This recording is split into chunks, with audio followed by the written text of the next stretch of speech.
ಈ ಕಪ್ಪು ಕಲ್ಲುಗಳೆಲ್ಲ ಕರ್ನಾಟಕದಿಂದ ಬಂದಿದೆ.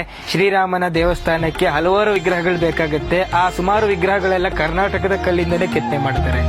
ಅಯೋಧ್ಯೆಯಲ್ಲಿ ಮೂರ್ತಿ ಕೆತ್ತನೆಗಾಗಿ ಬಳಸಲಾದ ಕರ್ನಾಟಕದ ಕಲ್ಲುಗಳಲ್ಲಿ ಉಡುಪಿಯ ಕಲ್ಲು ಇದೆ ಎಂಬ ಮಾತು ನಿಮಗೆ ಗೊತ್ತಾ? ಹೌದು, ಉಡುಪಿ ಜಿಲ್ಲೆಯ ಕಾರ್ಕಳ ತಾಲೂಕಿನ ನೆಲ್ಲಿಗಾರು ಕಲ್ಲು ಬಹಳ ಪ್ರಸಿದ್ಧವಾದ ಕಲ್ಲು. ಈ ಕಲ್ಲನ್ನ ಅಯೋಧ್ಯೆಯ ಮೂರ್ತಿ ಕೆತ್ತನೆಯ ಪವಿತ್ರ ಕೆಲಸಕ್ಕಾಗಿ ಬಳಸಲಾಗಿತ್ತು. ಕಾರ್ಕಳ ತಾಲೂಕಿನ ಈದುವಿನ ತುಂಗಾ ಪೂಜಾರಿಯವರ ಜಾಗದಲ್ಲಿದ್ದ ಈ ಕಲ್ಲನ್ನ ಪವಿತ್ರ ಕೆಲಸಕ್ಕಾಗಿ ಆಯ್ಕೆ ಮಾಡಲಾಗಿತ್ತು. ಸುಮಾರು ತಿಂಗಳ ಹಿಂದೆ ಅಯೋಧ್ಯೆಯಿಂದ ಬಂದ ಪರಿಣಿತರ ತಂಡ ಈ ಕಲ್ಲನ್ನ ಆಯ್ಕೆ ಮಾಡಿತ್ತು.